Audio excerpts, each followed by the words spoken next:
What if the frozen continent at the bottom of our world isn't what it seems?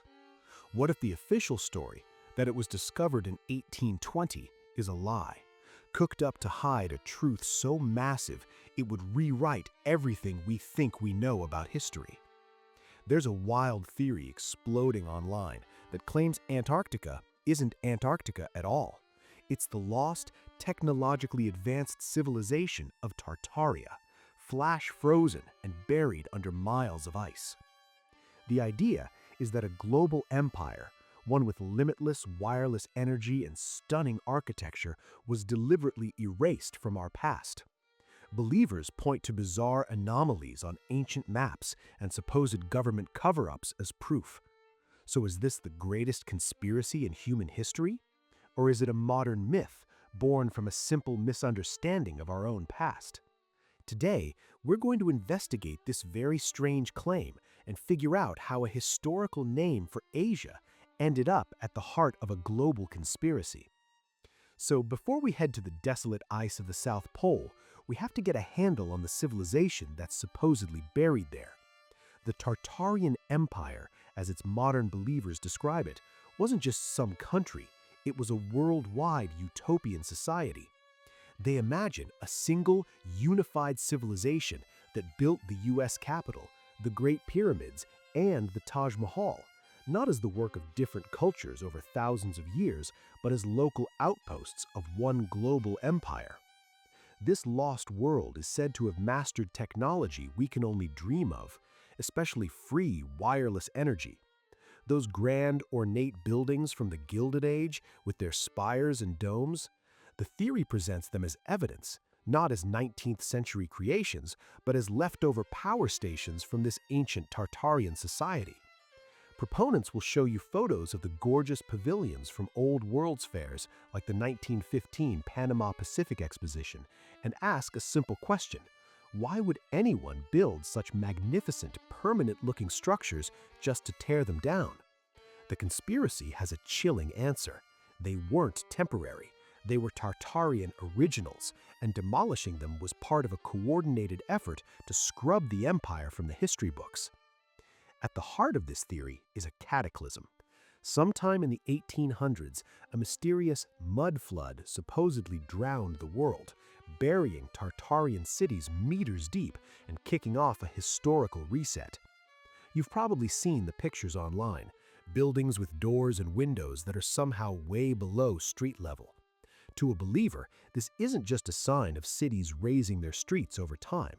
It's the smoking gun of a global catastrophe that literally buried the past, letting a new group of elites take over and write the history we read today.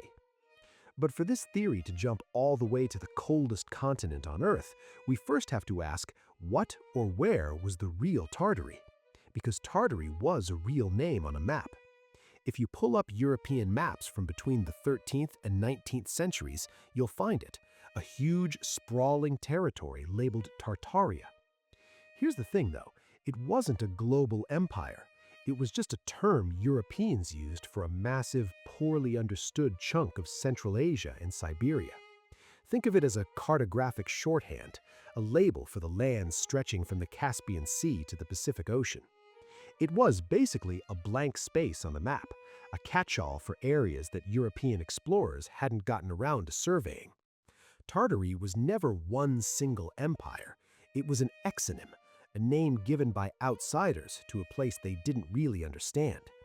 As European and Russian explorers pushed eastward in the 18th and 19th centuries, they started filling in those blank spaces with actual geography, and the name Tartary began to shrink.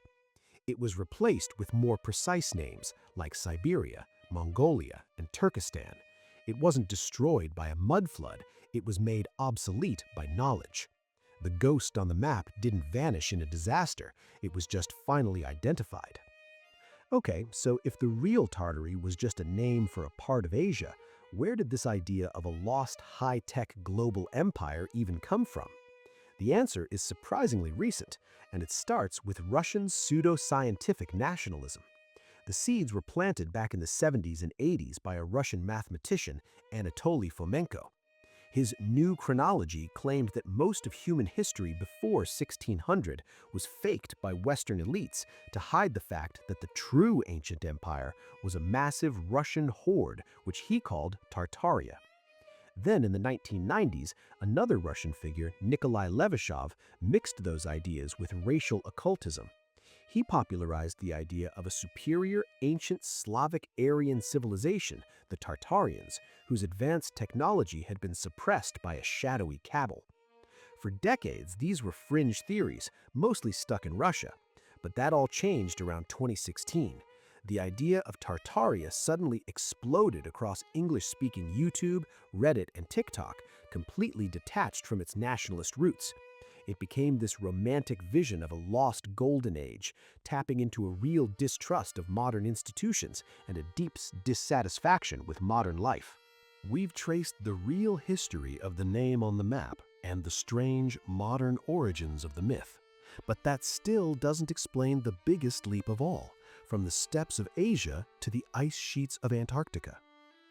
If you're finding this dive into hidden history as fascinating as I am, go ahead and hit that subscribe button to join our team of investigators, because what's next is where this theory goes from a historical mix-up to a full-blown Antarctic mystery.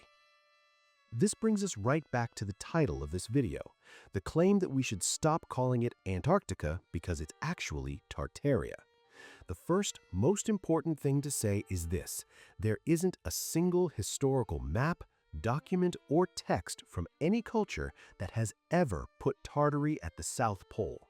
The name has always exclusively been linked to Asia. The Antarctica is Tartaria idea is a very recent mutation of the main conspiracy, a total leap of faith with zero historical footing. So how did the connection even happen? It looks like a classic case of one conspiracy theory swallowing another. Antarctica has always been a magnet for this kind of speculation, from rumors of secret Nazi bases after World War II to Admiral Byrd's supposed 1947 flight into a hidden inner Earth world. The continent's isolation makes it the perfect blank canvas for wild stories. People who push the Tartarian Antarctica link often point to old maps, especially the famous Piri Reis map of 1513.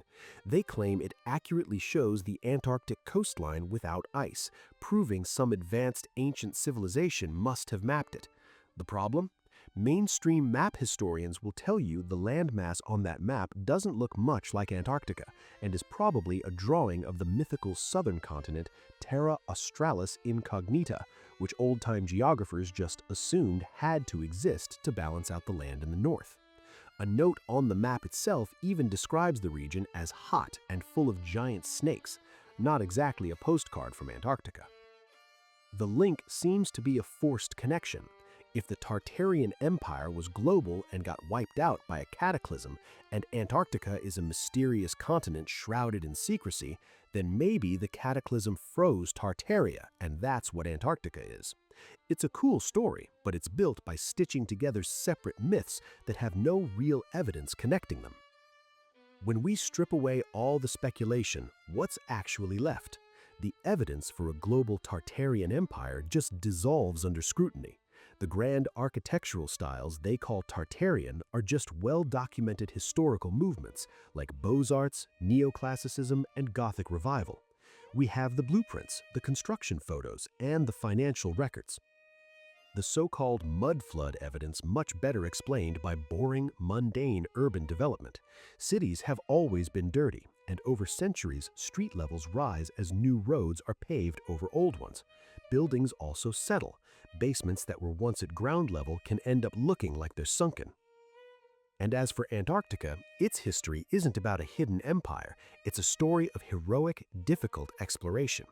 The Antarctic Treaty of 1959 dedicates it to peaceful scientific research, a treaty that theorists often twist into a sinister pact to hide what's really there. Modern ice core drilling has revealed ancient climates and lost ecosystems, but it has found zero evidence of pyramids, power plants, or buried cities. And while theorists love to buzz about newly discovered sediment samples, none of it has ever stood up to scientific verification.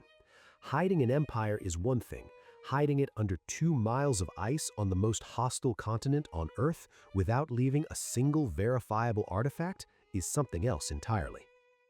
So, is Antarctica secretly Tartaria?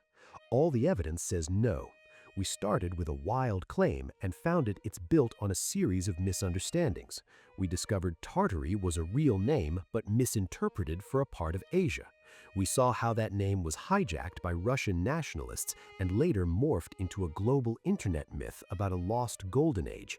And finally, we watched that myth make a completely baseless jump to the bottom of the world, merging with older conspiracies about what's hidden under Antarctica's ice. The story of the Tartarian Empire isn't really about lost history, it's about right now. It reflects a deep-seated distrust of the world we're told is real and a yearning for a past that was grander, more beautiful, and more magical than our own. And that leaves us with one last big question. Why are we so eager to believe in a magnificent lost world?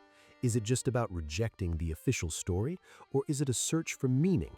A hope that somewhere, buried under the mud or frozen beneath the ice, there's proof of a better world that we could one day get back.